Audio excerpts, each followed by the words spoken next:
Do we make bottles in Palestine glass? No. How many times did you guys buy Palestinian olive oil? Do you actually know if the bottle was made by Israelis or by Palestinians or imported by an Israeli or a Palestinian? I am an example of this. If I refuse to deal with the Israelis totally, I need to cross a border controlled by the Israelis. I wouldn't be here physically. If I refuse to pay my 167 shekels duty tax to get out of the border, I wouldn't be here. He wouldn't be here. You wouldn't be here. How many other Palestinians are from the West Bank? He wouldn't be here.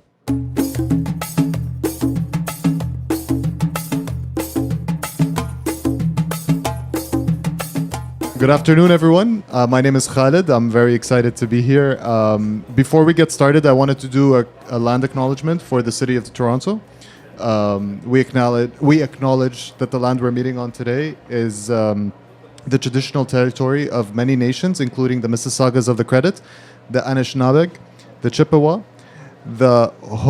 forgive me, I always mess this one up, the Haudenosaunee, and the Wendat people, and is now home to many diverse First Nations, Inuit, and Métis people. We also acknowledge that Toronto is covered by Treaty 13 with the Mississaugas of the Credit. Thank you very much for joining us today. We are very, very excited to be hosting you and to be launching this first talk of dawaween at Diwan. My name is Khalid and I'm representing Afikra. We're very excited to be partnering with Louf and with Sufra Archive. For those of you who don't know, Afikra is a pioneering global media and educational platform that evolved from a grassroots movement that started about 10 years ago. Oh, hey, how are you? Nice to see you. Yeah, sorry. We did an event together a little while ago. It evolved 10 years ago, and it's now been transformed into a platform that fuels intellect and cultural curiosity in the Arab world. So I'm going to introduce Fadi and Salma, and then we'll kick it off. Fadi is a Franco-Palestinian chef from Bethlehem, who inherited his love of cooking from his mother and Teta Julia. He was inspired by the passion that they brought to the kitchen and to their, to the cuisine, and he learned from all the different old Arabic cookbooks that he could get his hands on. He went on to refine his culinary skills in France and came back to Bethlehem in 2016, where he opened his first restaurant, Fawda. In 2020, he hosted a documentary travel series called Teta's Kitchen, where he traveled across Palestine cooking with grandmothers in their kitchen the staple Palestinian dishes and explored the stories that form around their plates. He's always prioritized his role as being based in Palestine and has branched out into different forms of contribution, including hosting a podcast on the Bethlehem-based Radio Al-Hara, while also collaborating with local artisans and media makers. In 2022, Fadi opened his London-based restaurant, Aqoob, alongside his co-founder, Rasha Khouri. And in 2024, he co-founded Louf with Nicole Mankinen, and we're very, very excited to be here.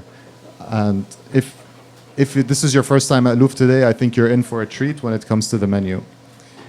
Today's talk is with Salma Serry. Wait, I'm going to interrupt. Sorry, go ahead. And the first time we announced Louf was actually Nicole and I hijacking a afikra event 2 years ago, where Khalid forced me to tell the people that Louf was coming. So we go back a long way. Yeah, thank you, yes.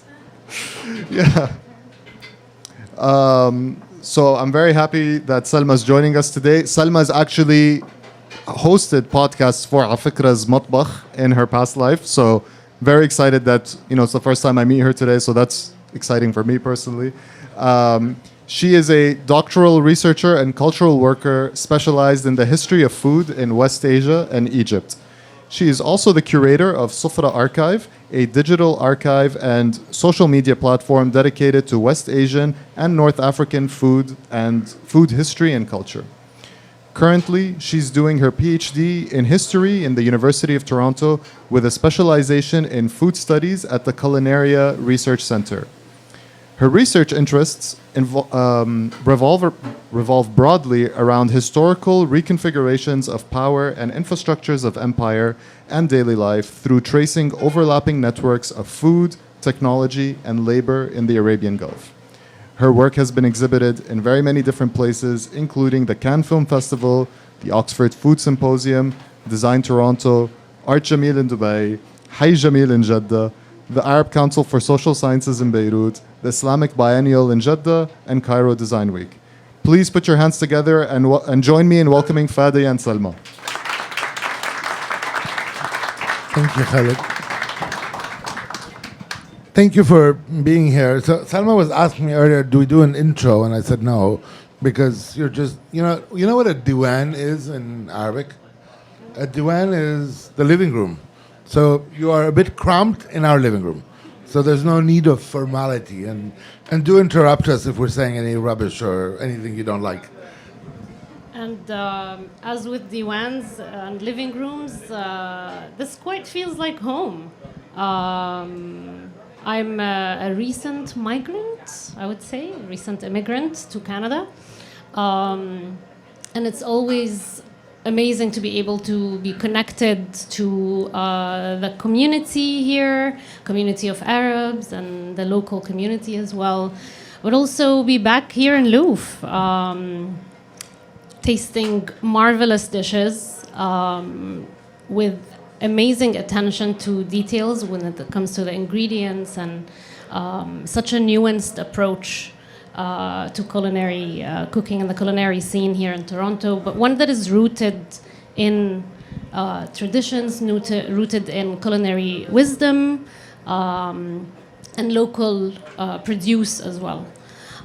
So it's always a pleasure to be back here at Louf and see the amazing team at Louf and finally be able to do this with you, Fadi.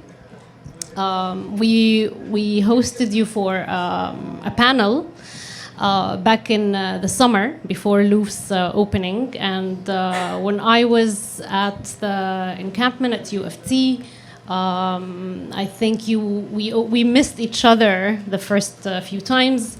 It was incredible to be here at the opening at Louf and then do this. So it's a very special day to be here.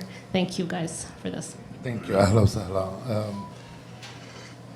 Telling the story of Palestinian food here 2 years ago wasn't something I imagined I would do, 2.5 years ago. So Nicole reached out 2.5 years ago and said, come and see Toronto. And I had no clue about anything that had to do with Canada. I've never been here, and I was sharing this morning with Nicole, meeting guests that come from all over the world at Louf this last week has been extremely special.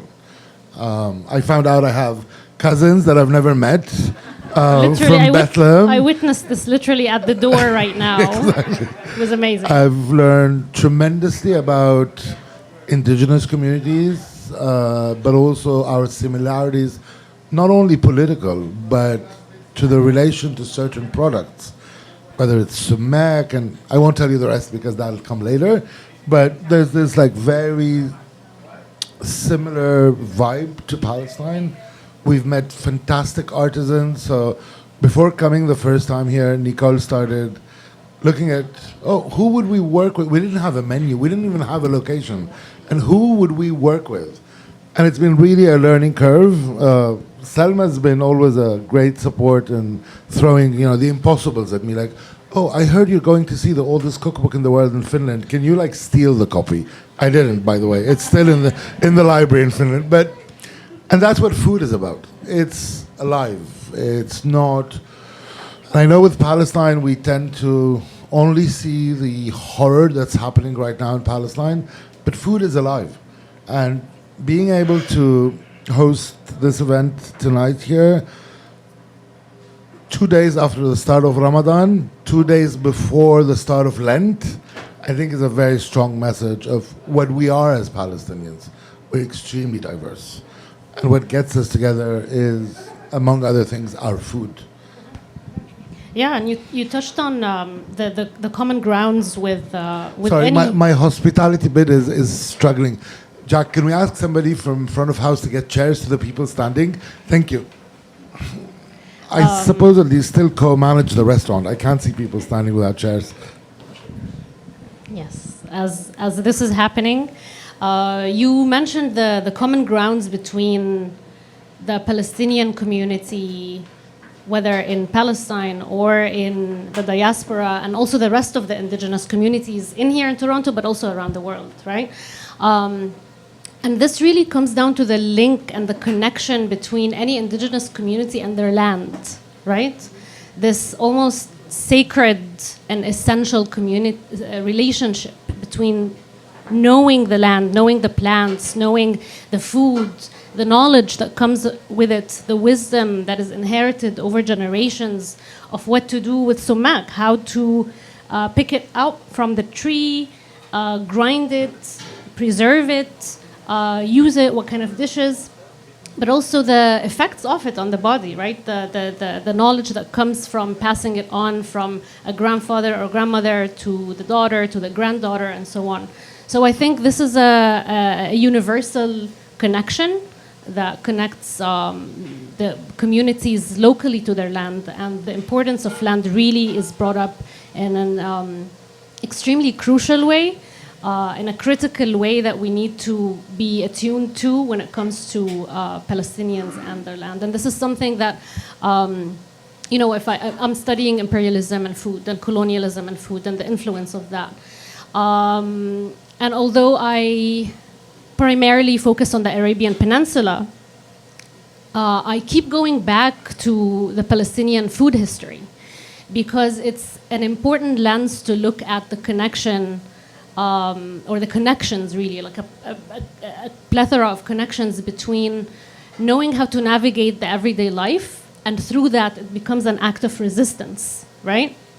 There's the power, there's the violence, there's the restriction imposed on the everyday life, but then opposed to that, there is just the act of celebration, of indigeneity, of pride, of wisdom, and the everyday life that goes beyond just typical ways of resistance, I would say. So, I'm always hesitant about food being an act of resistance. I think for Palestinians living under occupation, it's more celebration, and this heroic act of resistance is what we can see from a lens being far away from that land. Because in that land, when people talk to me about post-traumatic stress, I say, wait. Palestinians are still in traumatic stress. We're ongoing the trauma of occupation. So we don't have the choice of even seeing that picking olive trees is an act of resistance. Maintaining our wheat plantation around Jenin is an act of resistance. We actually tend to live the act for survival, but also for celebration, because there are fantastic olive oil makers in Palestine that are exporting their olive oil. That's how we cook here. We use olive oil that comes from Palestine, etc. And I think that I always, and now hearing you say this, because every time I get to speak about food, it's the standard thing. It's like Palestinians, act of resistance, sumud, and then I have fun challenging sumud.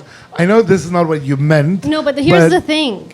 You said an act of resistance. That's when it doesn't become this performative act. It becomes something that is, like you said, it's inherent. It's not a choice, right? It's not a choice, but I think we don't... I think if we had to acknowledge it as an act of resistance, I don't know how many of us would be able to go on doing what we're doing. I don't think the forager who picks za'atar and who technically is breaking the law of occupation, because Israeli authorities forbade us of picking za'atar in 1977. I don't think if they would perceive it as an act of resistance, they would actually all still do it. I think it's a very... I'm trying not to say it's a very Orientalist way of seeing things, but I do sometimes, when I am in Palestine, I sometimes feel that when people look at us and try and analyze our action in that space that is extremely fractured by occupation, that's fractured by every act of occupation, I sometimes feel there is another type of Orientalist vision to us, which is the heroic Asterix and the Gaulois in Palestine farming the land. I don't know. I don't know if with Jack, so you mentioned Teta's Kitchen, or Khaled mentioned Teta's Kitchen, so Jack, who's filming there, is the guy who created Teta's Kitchen and traveled across Palestine with me filming and had to deal with tough Palestinian tetas. They're quite hard work. You know, try getting a lady from Nablus to accept letting you into her kitchen and telling you the secret of her ma'luba. But I think when we were doing this, except for certain communities that were like physically in touch with the settlers, i.e. in the Jordan Valley where it was a village that is surrounded by settlements, I think in other places, they were not, like in Hebron, we shot an episode with a Teta where I was trying to make her say, it's heroic what she's doing. It is an act of resistance because she's in Hebron, and Hebron is the most insane, prior to the genocide in Gaza, Hebron was the most insane example of military control. And we filmed for 8 hours with her, and that's the only thing she didn't say. Like, she technically refused to say it on and on and on. And I was like, but come on, like, you have barbed wire over your head, there's a watchtower there. And she was like, no, I am stuffing lamb necks for you. And I'm enjoying doing that. And I'm doing that. And so that's where I wonder where that acknowledgement of the act of resistance is seen. Being here and having had the chance to speak to a few chefs that are from indigenous communities, I think the big difference is the time frame of the colonial occupation, and it's where that time frame is. Here, the erasure, we're post-erasure attempt, and where there's an awareness that's happening of, like, I find it totally crazy that people can't eat moose or seal that because that is not only, people tell us about food security and they deny the right of indigenous people to ensure their food security by their traditional. In Palestine, we're not there yet. And I think it's actually a wake-up call to Palestinians that maybe we should stop fetishizing what we're going through and actually keep on making it alive. Is Ramadan this year special? Yes, it is special. There's 2 million people that don't have access to food. Should we give food this year only because there's 2 million Palestinians who don't have food? No. We should give food as we do in Arabic tradition every Ramadan to everybody who's fragile, whether they're Palestinian or they're a homeless person here in Toronto. And I think that's where we still have the chance of something that's alive, that has not been crushed yet 100%.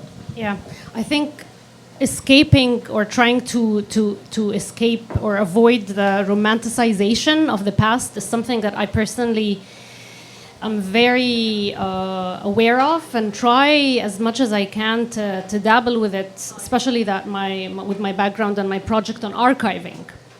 So an archive is always something that is collected, preserved, built, and then made accessible to the rest after the fact, right? So it's always a look in the present to the past. But and I go back to what I was saying about what can we learn from Palestinian food today, and this critical lens of what can it tell us is to go beyond that. So looking at the history of colonialism in Palestine as it is happening today, and not demarcating it at the 1948, but even going beyond that in history. And then linking the pre-1948 to what is happening today, trying to imagine what a future would be like, and using the archive in a way to create these conversations, looking at what we're doing today, for example. We sat last week, with a couple of old cookbooks from Palestine, authored mainly by fabulous women who made this effort to document the recipes that their families have been cooking for years, and then publishing it, making it accessible, but that was back in the 50s, 60s, 80s.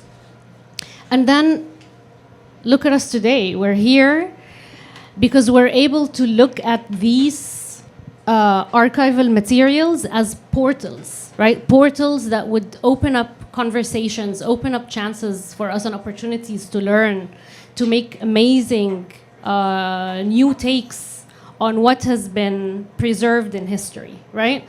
So what Chef Fadi and the team here have been working on the past few days, and you can tell us about this, is to take some of these dishes and reintroduce them with creativity, with local produce that is here in Toronto, linking the knowledge from back home in Palestine to your own personal take, your own, and Chef Elias and Chef Guy would also have their own different interpretations of these dishes, working with these ingredients and then talking about them, right? So there's a lot there. So Selma's being nice. She actually threw a curveball at us a few days ago and then left, and we're still stuck in this curveball. So it's the main course you're going to have today, Sheikh al-Mahshi or Makhshi or Kusa bil-Laban. And that is where it was fascinating seeing those books with, and the 50s is very interesting because it's a moment where in most of the books we found recipes, we're like, wait, is that a Betty Crocker recipe translated into Arabic? While next to it there was a fabulously old Palestinian recipe for jirish, which is the soup you're going to start with today. And it's like that reality. That soup was right next to a recipe for British biscuits. Exactly. So it's like that snippet into time, which was fascinating to see what cosmopolitan Palestine of the 50s was. And what we've done with the team is, other than we haven't sorted the mahshi, Sheikh al-Mahshi thing, it's still. So I'll ask all of you that are from the Arab world later to tell us what you call it in your own homes, because it's I think it's even more complicated than the occupation of Palestine to resolve. There was a lot of debates going on. Yep. with how to serve the kusa. Is it in red sauce, or is it in jamid, or is it in Leban yogurt? And then a couple of other really contentious arguments. And then is Sheikh al-Mahshi courgettes or aubergines? Is it peeled on the outside if it's an aubergine, or is it not peeled? And that's the beauty of food. What we've done with the team is also pay homage to communities in Palestine. So when we were going through the books, Salma stumbled upon a recipe of basturma. And basturma is an Armenian. Yes, I'm looking at you and Guy because you both somehow tried to make peace between Turkey and the Armenians, and you said it's Turkish Armenian. But we are Palestinians. We like defending the underdog, so it's Armenian, not Turkish. The basturma, which in Palestine has been spread through the Armenians that fled the genocide and ended up being in Jerusalem and brought with them basturma. So the menu tonight is we're starting with the jari. Well, actually, we're starting with Palestinian dates and a glass of water. So Nicole's managed to locate Palestinian dates in Toronto because I know Ramadan's a period where people import dates, but Ramadan's also a period where every house stocks on Palestinian dates. So what's really available those 2 days is not much. We found some. Then we're having the jarish soup with silik, which is charred in the soup. Then you're sharing 3 little plates. One is fasulia, so green beans cooked in a tomato sauce with garlic and lemon, silik, which is charred as a salad, and the lamb loins that have been cooked with a basturma, with the spices of basturma that infused a ghee. So I know there's a few doctors in the room. I know you don't like it. You can have more patience after eating this.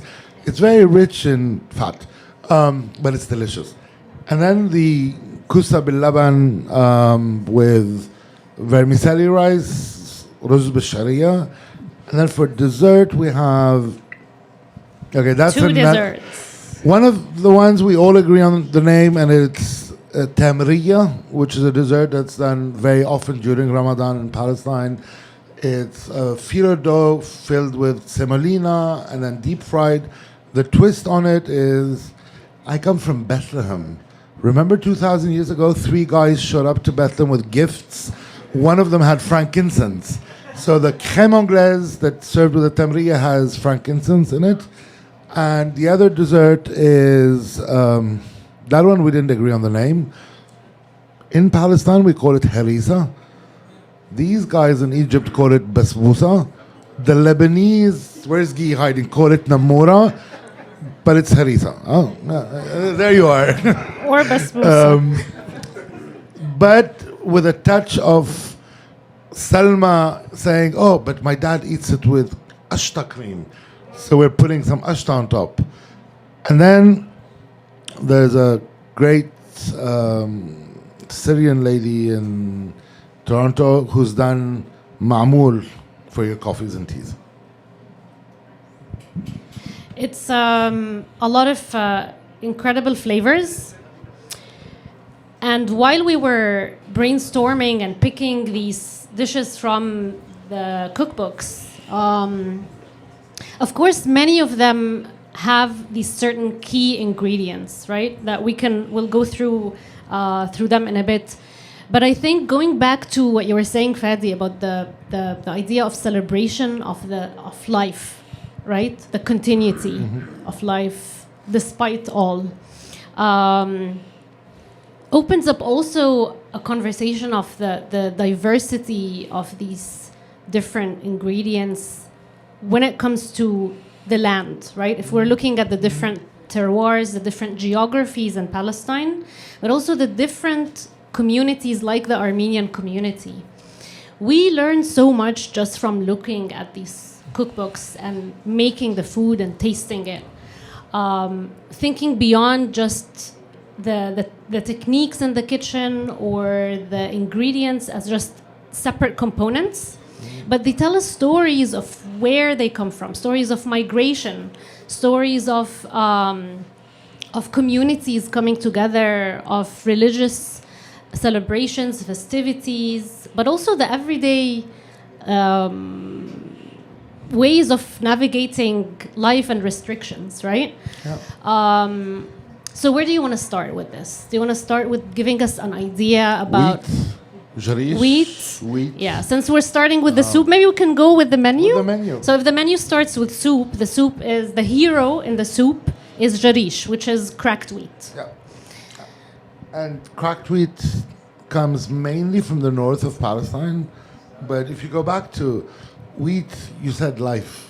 And the link of life and the terroir is wheat. We are a people that eat all the derivatives of wheat, from frika to wheat to bread to burghul. All of those are the derivatives of wheat, and our wheat fields have been burnt on and on and on. So that disconnect has been like part of the colonial system, was to try and disconnect us with our link to the land through wheat, through the introduction of industrialized bread so after 67, after the occupation of the West Bank, one of the first exports into the West Bank by Israeli factories was loaves of sliced bread, which is not something that's part of our culture.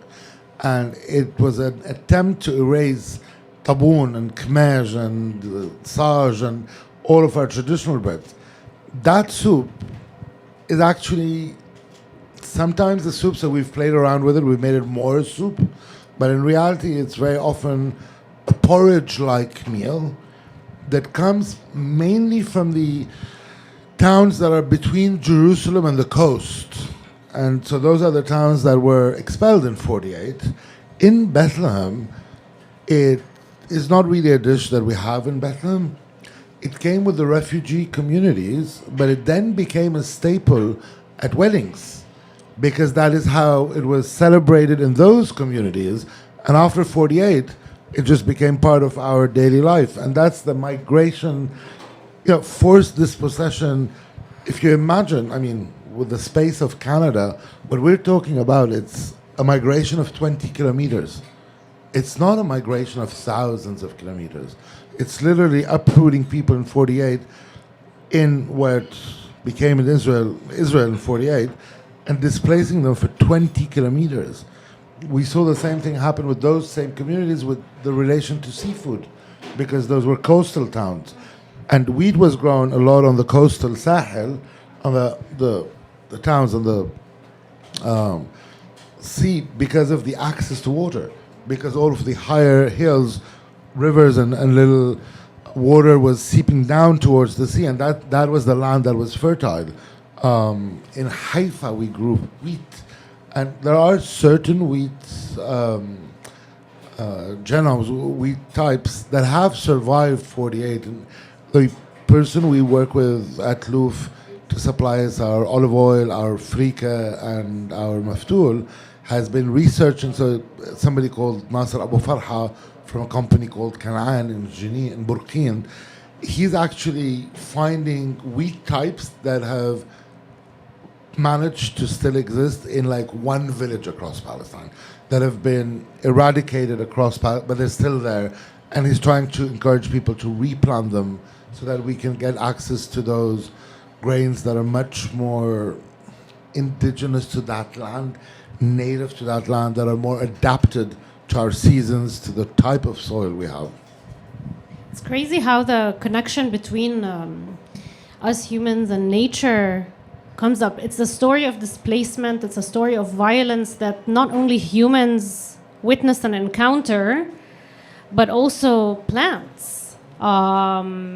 If we're talking about certain indigenous and heirloom plants and seeds, wheat is one, but there's also several others. I mentioned eggplants the other day because I just love eggplants. And Fadi was like, no, we can't do eggplants in the winter. But that is a reminder of how the idea of seasonality is also very linked to indigenous cuisines. Batiri eggplant, for example, is a variety that is indigenous to Batir village, I suppose, in Palestine, that has been quite persistent, persevered with everything that's been going on. It's fascinating. But as with wheat, the indigenous varieties of wheat and eggplants, the idea of also the ingredients moving with migration, with displacement.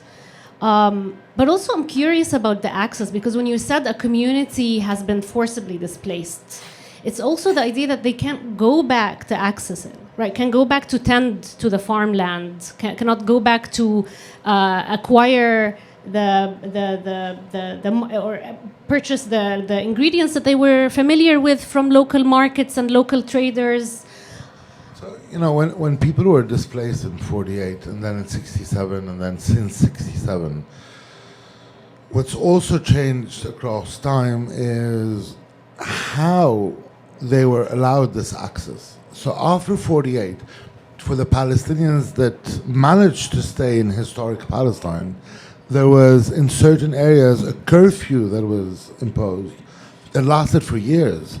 So they were allowed to stay in their villages, but not outside of their villages. In other places, there was a military zone declared around their villages, and they were not allowed to move out of their villages. So even the ones who stayed, not all could have this mobility.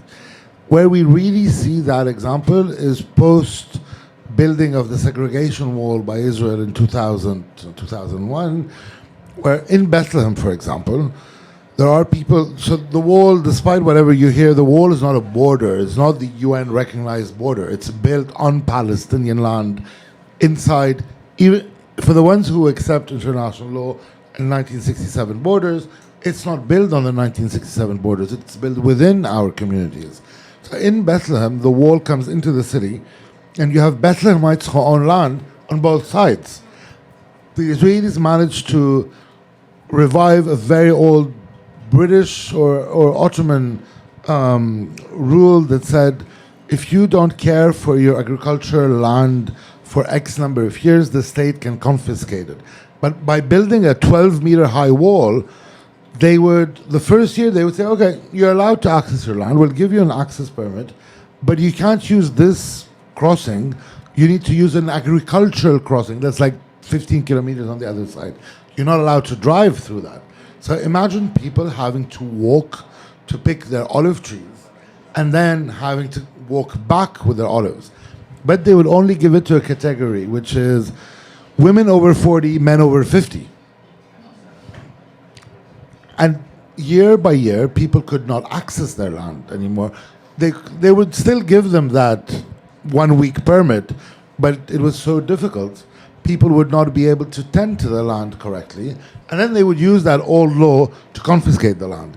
So that not allowing people to go back to their lands has been always part of the colonial system of dispossession. The other one is forbidding people of foraging, because a lot of our lands beyond private property are very often communal lands of a town, a village, etc. And not allowing people to forage, you're already cancelling the economic benefit you would have to actually go spend X number of days foraging.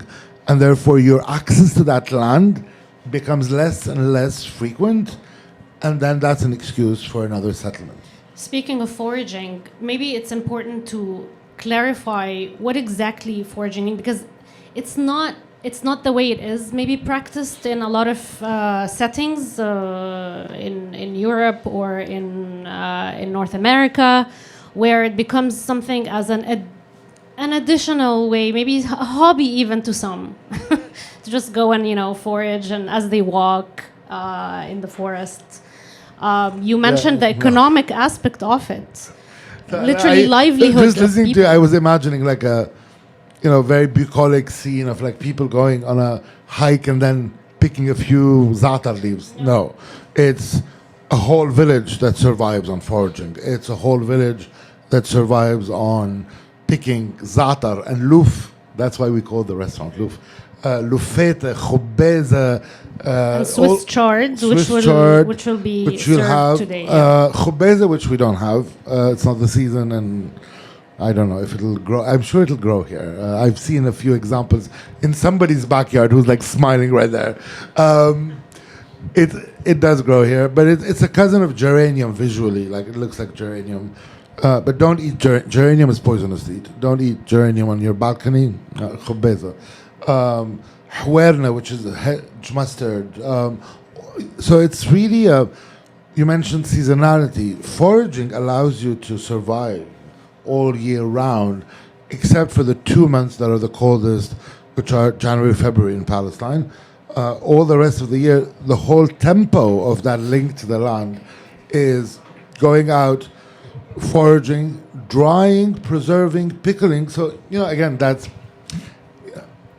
there are restaurants, chefs, cookbook writers that seem to want to convince us that preserving, drying, nose to tail, whatever, are new trends.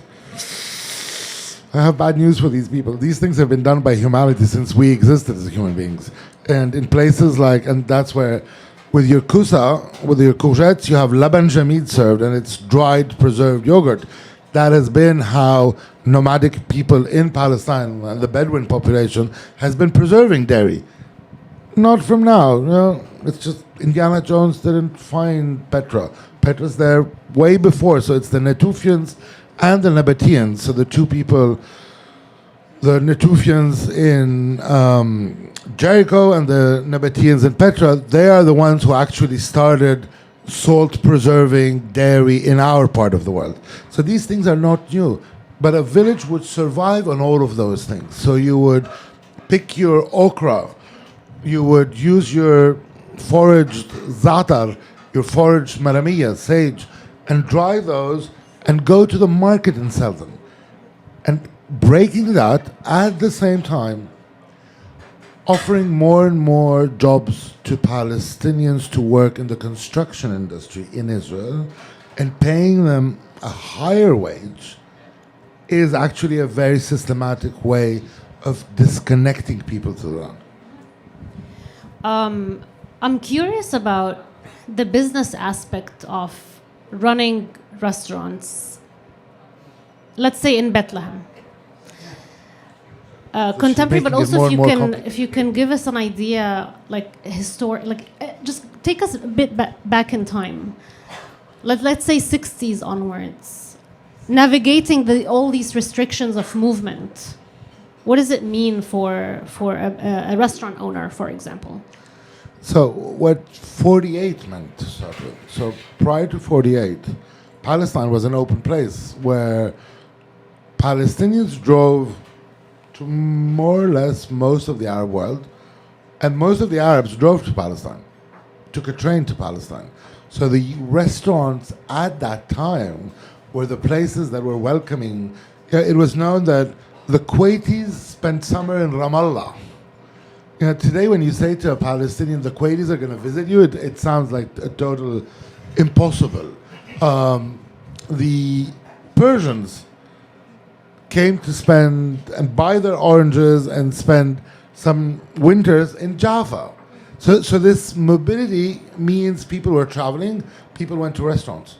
And Europeans too, especially with Bethlehem, with the religious tourism as well, right? And with commerce. So Jaffa and Haifa were big ports of trade.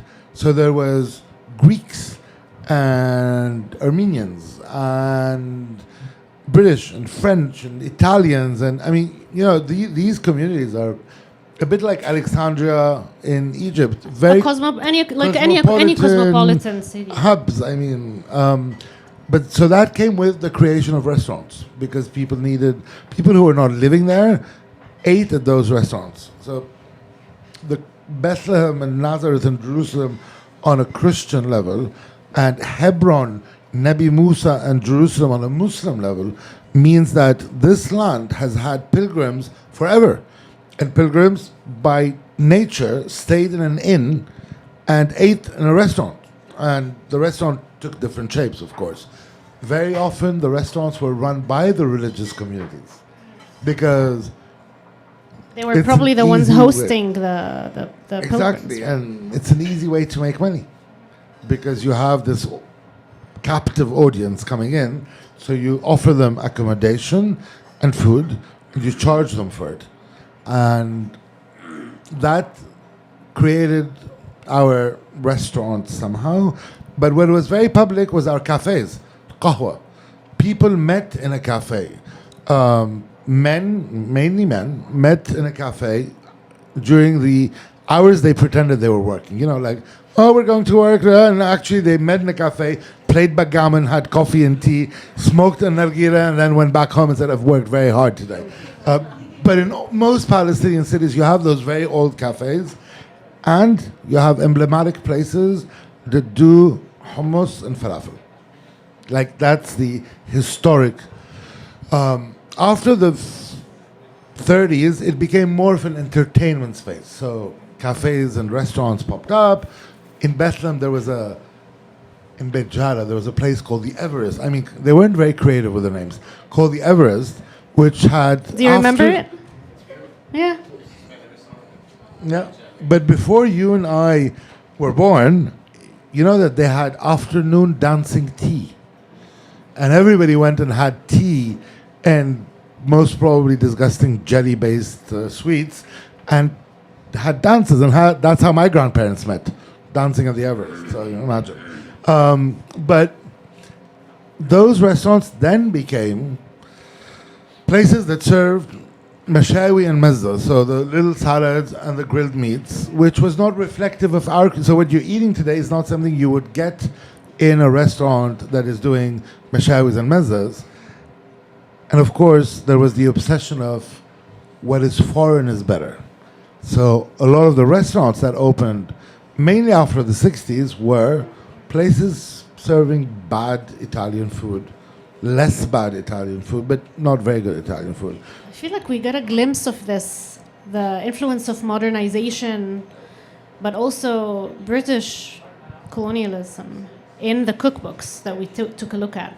Yeah. With the example of the British biscuits, it's very interesting to look at. Of course, because not a single colony comes without civil servants. So if we go back even to the Ottomans ruled us for 400 years. The Ottomans ruled us with a machinery of ruling us, i.e. courts, police force, post office, and all of that is run by people who are civil servants who come in with their eating habits, but who also learn local eating habits, and those travel across. So the idea that people love challenging us by saying, oh, but vine leaves are not Palestinian, they're Greek or they're Cypriot. It's true. For 400 years, that space had people who were traveling across it, and so a lot of things traveled within it. British colonialism was the shortest lived of all colonialisms. So it's true it ended up in the creation of an occupying state. I'm not saying it was the least nefarious, but it was the shortest. We were occupied over the last 2,000 years by... sometimes when people tell me, oh, but the Israelis and the British, and I'm like, wait. The Romans, 600 years? The Crusaders, on and off, whenever they lost a battle or not. Like, we can't disconnect this from our food history. Things came in with that old history. Now, the worst in terms of food is the Israeli occupation. Because the other occupations did not try to disconnect us from the land. They did try to influence how we ate. They taxed how we farmed because that was a source of income, but they didn't really try to cut it. The Israelis have managed to put in a system which is quite smart, which is they flood our markets with their produce. So we're changing the way we eat. The worst product created by the Israeli industry right now is something called shemenet, which is sour yogurt. It's replacing our fresh yogurt, our laban, because it's mass-produced, it's cheaper, and it's on every supermarket shelf in Palestine. Fadi, this makes me look at how violence is also can play out in a very nuanced way, where in this case, you're enforcing an indigenous population to not only be away and be disconnected from their tradition, but also be active consumers in an economy that is actively colonizing them. So this is something I'm sure hits it's hard for many, but also especially for you as a business owner. Look, for Palestine, and I know there's a lot of people here that are avid supporters of BDS, don't judge us. We live under occupation. We don't have the choice sometimes to buy produce that are made by Israel. We don't have sovereignty. We don't control our borders. We have no resources. So when our markets are flooded with products that are not made by us, don't moralize us. And during the Gaza genocide, sadly, we've seen a lot of people posture on things where they were telling a starving population, don't drink Schweppes because we're boycotting Schweppes in Canada. Boycott Schweppes in Canada. Don't ask somebody in Gaza who has no access to water not to drink Schweppes. That very moralizing position is like, come on, guys. The campaigns that were run for food aid into Gaza, I personally don't care who gets food to people in Gaza. We need to get food to people in Gaza. If it's corned beef that's being sent, well, let it be corned beef, because the other option is people are dying of hunger. And I think that is a moment where we have to reckon together, what is solidarity? Now, the occupier, of course, uses this, and I don't know if most of you are connected, I think. 2 hours ago, the Israelis have announced the stop of international aid to Gaza. That is what should outrage us. Not what type of food is going into Gaza, because there's 1.9 million people who have been, officially right now, somebody said, we're going to starve them. They said the same thing 15 months ago. We are in a relation of power with the colonizer, where at the end they control all of that access. As a business owner in Bethlehem, I made every choice I could not to source Israeli products. I'm very clear on not sourcing settlement products. I will never use a settlement product. But sometimes I had to buy Israeli products. And I used Israeli products. When we are away, so as in louf, I can tell you there's like zero Israeli products. But I don't know where the Canadians buy their electricity from or where they buy their tiles from. I know we didn't buy them from a factory that's Israeli. But did anybody buy the cement that made in a global economy? Guys, don't believe a lot of rubbish that's being told to you, because a lot of rubbish is the last producer. But in a very globalized economy, it's things that feed into each other. I know that the dates we got today are Palestinian. They are made in Palestine by a Palestinian farm that I actually know. Do I know if the packaging of those dates was produced in Israel or in Palestine? I honestly have no idea if the cardboard was imported by an Israeli or by a Palestinian. And I'll give you an example. In Louf, we sell a Palestinian wine that is extremely symbolic for me. It is a wine made by a Palestinian family in 48 that managed to get grapes from their village that was demolished in 48. When that wine arrived to Canada, way before Louf existed, BDS ran a campaign against the wine because the wine is labeled Israel. Well, whether we like it or not, on a customs basis, international trade customs basis, that wine is made in Israel. And as a result, the winemaker couldn't sell his wine here. It was dumped in LCBO.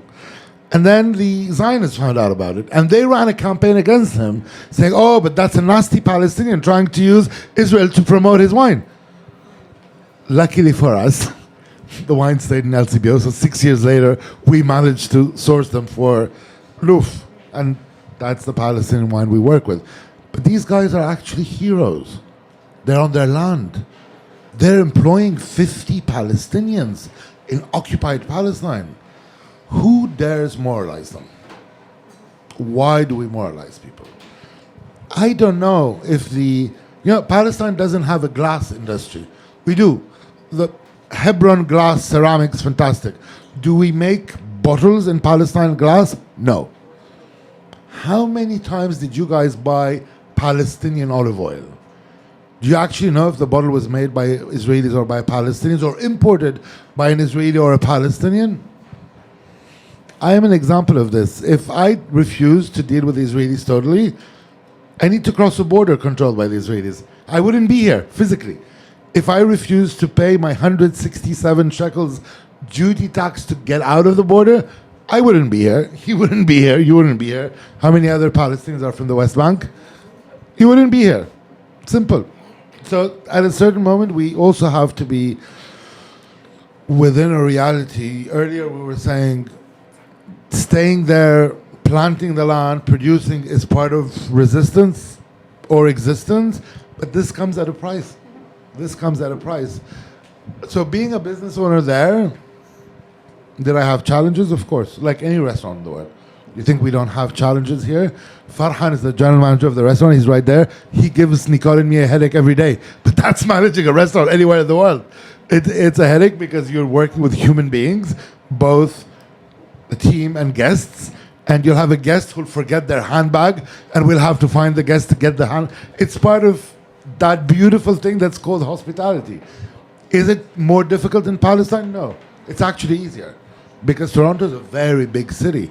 Bethlehem's a tiny town.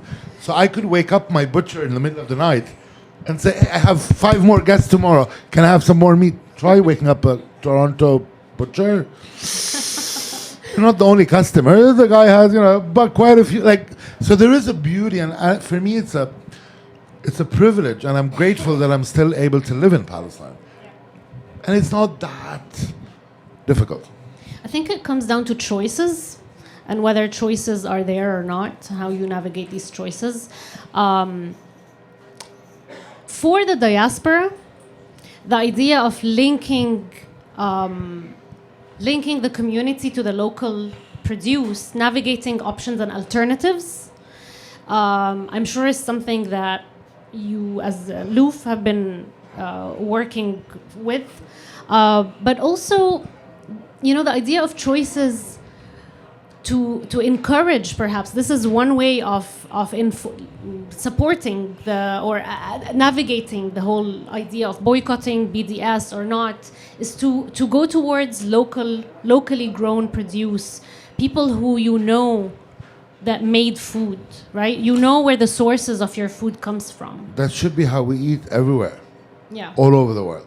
And it's not something that is difficult. It's something that yes, of course, it can be difficult, but it's not impossible.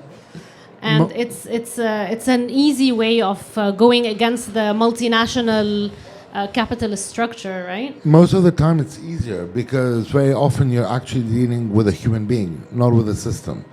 And food is about human beings. Dealing with a dairy producer, dealing with a jam maker who's hiding in the back. I haven't tasted her jams yet, so I don't know. But it's a human being that you're dealing with, and with a beautiful thing, which is food. So yes, we have to source locally. Yes, we have to work with farmers, with artisans. I mean, imagine buying a bread from the person who's baked it. Not some guy behind a counter who has no idea what they're serving you.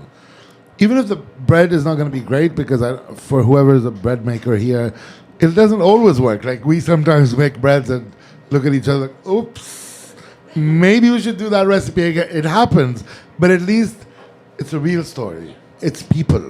And I think that's the beauty of food. Speaking of food, I'm sorry, we do have to finish because some people are fasting, and in 6 minutes, it's iftar. So we'd like you to go upstairs. Your tables are ready, and I hope you'll enjoy it. Thank you, Salma. Thank you, everybody. Thank you, Fadi.